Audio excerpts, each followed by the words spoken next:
CFM, en Tarn-et-Garonne, le MAG. Madame, monsieur, bonjour.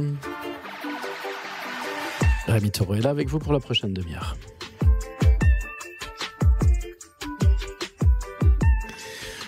Aujourd'hui, je vous propose le portrait d'un auteur de la région. Il s'appelle Mouloud Akouche. Aujourd'hui, il vit dans la région toulousaine, mais il est né à Montreuil. Et on s'était rencontrés lors d'une résidence d'écriture qu'il avait réalisée à Montauban en 2018, à l'invitation de l'association Confluence.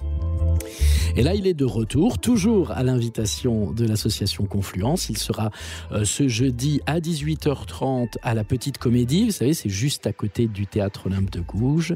Et il viendra présenter son dernier roman, Jardin des oubliés. Donc à cette occasion, je vous propose de réentendre une conversation qu'on avait eue, lui et moi, à la terrasse d'un petit bistrot montalbanais. C'était au mois de juin 2018. Santé. Santé, ça commence. Ça commence à la terrasse de ce petit bistrot, au cœur de Montauban, en face de la très belle église Saint-Jacques, qui fait parler toujours les touristes, parce que il y a les boulettes de canon des 400 coups qui sont encore visibles. Et c'est là qu'on se rencontre avec Mouloud Akouche. Ça va ?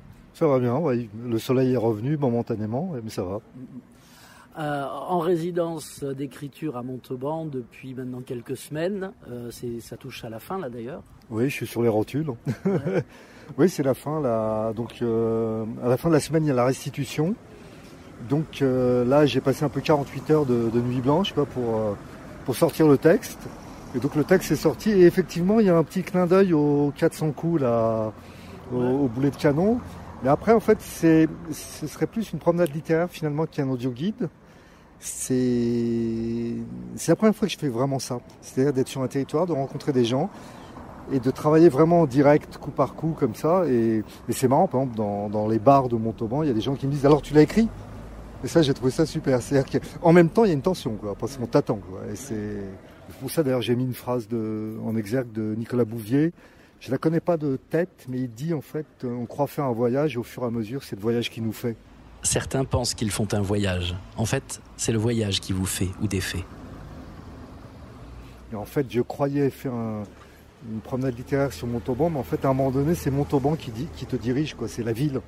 La ville et les gens que tu rencontres. Et moi, ce qui m'intéressait dans cette ville, c'est le visage de la ville, donc c'est de rencontrer des gens. Et les gens, tu les rencontres surtout... Bon, tu rencontres les gens dans les sphères culturelles, évidemment. Mais après, j'aime bien justement ces rencontres de bistrot, comme ici par exemple. Est-ce que tu avais une stratégie de rencontre, de promenade, pour découvrir la ville, Montauban, la ville urbaine et la ville de la campagne ? Non, je n'avais pas de stratégie. Mais à un moment donné, je me suis inquiété parce que c'est une ville super étendue. C'est super dur. C'est une ville qui a énormément de quartiers différents. Une ville qui finalement existe parce qu'il y a la campagne. La campagne est là. Et j'ai eu le plus de difficultés à avoir des informations sur la campagne. Et finalement, j'y suis allé. Je me suis déplacé. Mais j'avais envie de m'égarer. Et je me suis égaré. Je continue de m'égarer, quoi. Et là, c'est marrant parce que, en fait, on se sent dans une ville aussi quand on va acheter sa baguette le matin et que le boulanger te dit comme d'hab. Là, une tradition comme d'hab, voilà. Et là, ou quand tu rentres dans un bar et qu'on te dit, qu'on te donne ta marque de bière, quoi. Mais je pense qu'il fallait s'immerger dans la ville. Il fallait vraiment. Et je pense que c'était surtout ça. C'est qu'en fait, c'est le regard d'un étranger sur une ville. Et ça, c'est intéressant aussi parce que c'est un étranger, il a une forme de liberté. Il n'y a pas d'enjeu vraiment.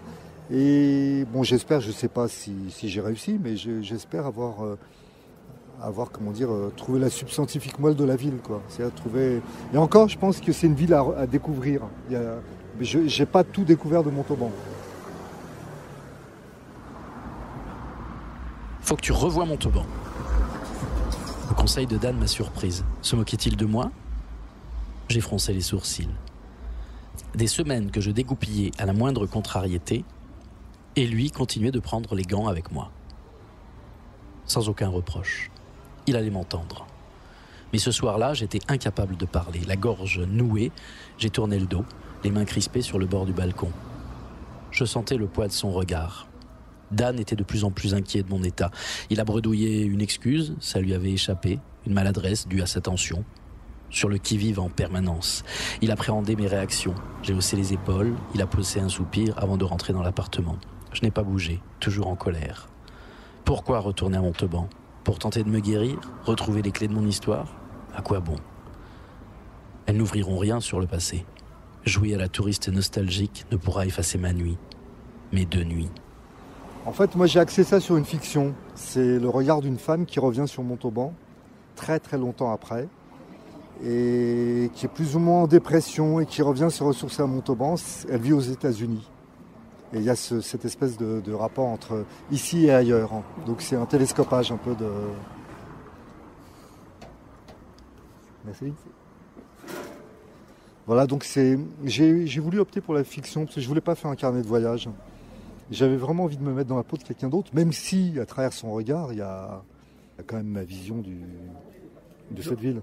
C'est un rapport avec l'ici et l'ailleurs, avec les racines, avec d'où on vient, pourquoi on s'en va, qui on est par rapport à un espace. Et c'est ça qui est intéressant, parce que c'est de savoir qu'en fait on habite un territoire, mais le territoire nous habite aussi. C'est-à-dire qu'il y a un Montalbanais qui va à l'autre bout du monde, que ce soit Ingres, Bourdelle ou n'importe qui, il emporte une part d'ici, et on emporte toujours une part d'une ville, d'un quartier. Parce que je pense qu'on est plus d'une ville, d'un quartier que d'un pays quelquefois. C'est-à-dire qu'on est... nos premiers pas, c'est notre géographie, quoi. La géographie des premiers pas. Voilà, j'ai fait une fiction un peu dans ce sens-là. Montauban, 6h17. MB gare son chariot d'entretien devant le muret. Il extrait le sac de la poubelle bourré à craquer en sifflotant et le remplace par un nouveau. Premier sac diurne. Puis il ramasse les papiers gras, les canettes sur le pavé ou autour du pain parasol. Moins de cadavres métalliques ou de verre depuis quelque temps sur la placette. Chaque matin, il efface les débordements de la nuit, concentré sur sa tâche sous l'œil imperturbable de Jambon Saint-André et du silence. Moi, le lieu où j'ai grandi, c'est la banlieue parisienne, donc c'est Montreuil. Montreuil dans les années 70. Je suis né en 62, donc à Montreuil. Et c'était une période où, en fait, si je me souviens bien, la religion la plus importante à cette époque-là, c'était le tiercé. Et les gens, le tiercé, ils parlaient tout le temps du tiercé, je me souviens de ça. Et je vivais dans un quartier pavillonnaire où il y avait des Rital, des Portugais, des Arabes, etc. Et il y avait une espèce de connivence, il y avait que des prolos, quoi. Il y avait ce côté un peu à la Cavana ou à la... Et c'était plutôt... Mon enfance, c'est ça. Les rues du quartier sont désertes. Des sonneries de réveil ricochent de fenêtre en fenêtre. Plus de 2 décennies qu'il travaille à la voirie. Bientôt 5 ans dans l'hypercentre. Lui et ses collègues, à pied ou sur les engins de nettoyage, sont souvent les premiers à relever les traces du chantier nocturne. Les nuits d'été encombrant plus les trottoirs. Des objets témoins de bons ou de mauvais moments. Ils ne se posent pas de questions. Pour eux, uniquement des ordures à évacuer. Le jour doit se lever sur une ville propre. Sisyphe en gilet fluo. Une ville, c'est des odeurs, c'est des bruits, c'est de la gaieté, de la beauté, de la tristesse. Une ville, c'est une femme, c'est un homme. Une ville, je pense que j'ai failli intituler ce texte-là, j'ai hésité. Là, une ville, c'est une chair. Et en réalité, une ville, ça vit comme un... En fait, on pourrait faire... Il y a Stefan Zweig qui avait écrit 24 heures la vie d'une femme. On pourrait écrire 24 heures la vie d'une ville. Et c'est ça. Et c'est pour ça que je trouve qu'à la limite, même avec les imperfections de l'interview, là, avec le fait qu'il y ait une bagnole derrière, un coup de klaxon bientôt, et le son, en tout cas, c'est important. Pour moi, cette ville, le premier son, c'est bon... Comme je suis insomniaque, les oiseaux, mais c'est aussi les nettoyeuses de rue, là. Ça n'arrête pas très tôt le matin. Et je pense, c'est la bande-son de cette ville, les nettoyeuses de rue. Et c'est intéressant, ça. Pour le moment, la bande-son, c'est des bagnoles qui passent. Ouais. On ne peut pas dire qu'on triche, là. Hein. On y est dedans. On y est. On est à Montauban, devant l'église Saint-Jacques, au petit bistrot qui s'appelle pareil, hein, d'ailleurs, qui s'appelle le Saint-Jacques. Tu les aimes les bistrots? Est-ce que tu les as aimés tôt? Ouais, parce que mon père m'emmenait quand j'avais 3 ans boire du Diabolo menthe. À l'époque, je buvais pas de bière. Et oui, pour moi, les bistrots, et je crois que c'est, je sais plus qui, j'aime bien les citations aussi. Donc il y a une citation de je sais plus qui là, de Balzac qui disait le bistrot, c'est le parlement du peuple. Et moi, je trouve qu'on dit plus de choses au bistrot qu'ailleurs. Dans les bistrots populaires, j'aime bien les bistrots populaires sur cette ville, j'ai beaucoup appris à travers les bistrots. En parlant avec des gens ou juste en écoutant des conversations. Comme chaque matin, il prend sa pause sur le muret, une clope rapide devant le buste d'un héros du passé. MB fronce les sourcils, sa bonne humeur habituelle polluée par la rencontre en sortant de chez lui. Son fils rentrant de virée, chacun évitant le regard de l'autre. Des semaines que le père et le fils ne s'adressent plus la parole. Encore une journée où il séchera les cours. Le seul de ses 6 enfants a dérivé. Il se sent débordé. Pourquoi son dernier ne ressemble pas à ses frères et sœurs? Qu'a-t-il raté dans son éducation? Tu crois que les gens se rencontrent encore un peu au bistrot? Oui. En tout cas, moi, c'est pour prendre la température d'une ville, je rentre d'abord dans un bistrot. Après, ici, en l'occurrence, il y a une super librairie. Mais je pense qu'il y a une Rolls ici. La librairie de Loche, l'ancienne Femme Renard, c'est ça, ou c'est la Femme Renard? Ouais, c'est maintenant la Femme Renard, anciennement la librairie de Loche. Ouais. Et sincèrement, c'est une Rolls. Quand on voit ce qu'ils proposent, quand on voit le travail qui est fait, il y a des choses comme ça dans cette ville sur l'aspect culturel. Il y a Confluence, il y a cette librairie et il y a les bistrots. Et moi, c'est vrai que j'ai mon montauban du comptoir. J'ai beaucoup appris là, sur plein de trucs. En 2 mois, même si je trouve que ça a été un peu rapide. Mais après, c'est vrai que moi, j'ai pris un peu mes habitudes dans les bistrots aussi. Le matin, le café, la bière. Et d'un seul coup, je me suis senti d'ici, même si je ne suis pas d'ici.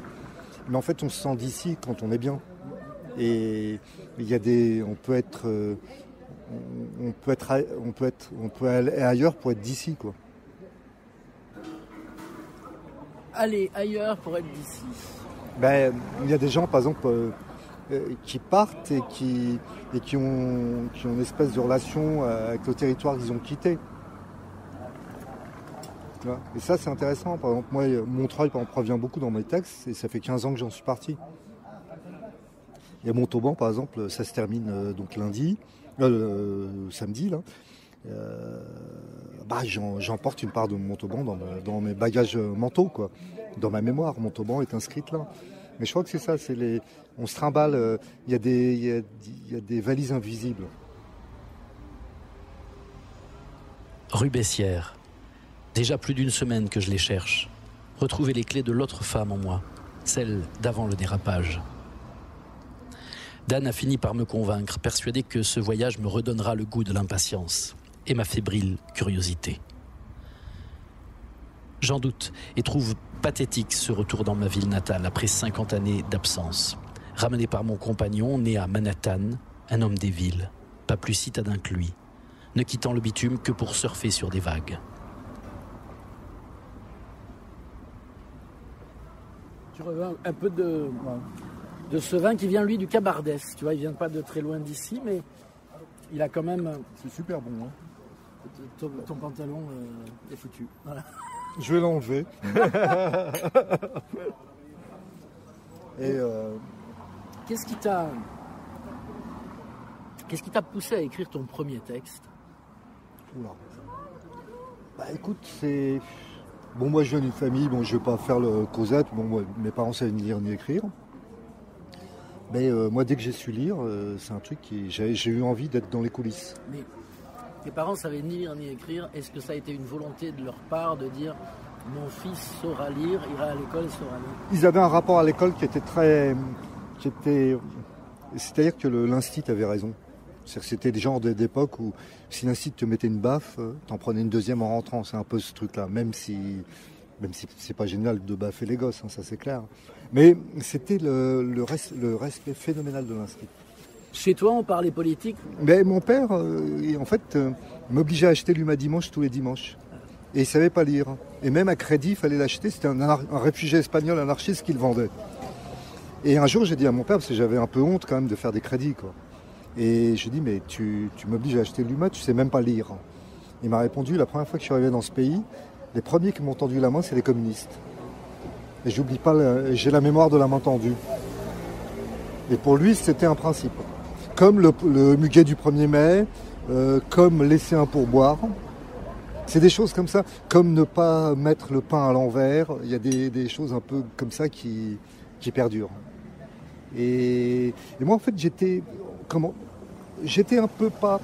J'avais une vision sociale, j'ai une vision des rapports sociaux assez rapidement, mais intuitive. Et notamment, par exemple, sur le ramadan. C'était des trucs qui...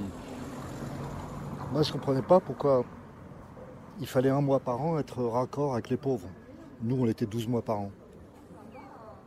Donc, ceux qui veulent être raccord avec les pauvres, que les riches fassent... Bon, c'était ça un peu mon... Après, chacun fait ce qu'il veut. Je veux dire, j'ai aucun, comment dire... chacun sa religion, chacun sa laïcité, chacun ses... Et... Ça fait un peu laïcard quand même. Mais je suis un laïcard. Je suis un laïcard. Je suis pas. C'est-à-dire que la laïcité, je pense que c'est important. Mais c'est comme à une époque, moi, j'étais intégriste. J'étais athée, mais vraiment à fond. Ouais. Et maintenant, je pense que chacun, il fait.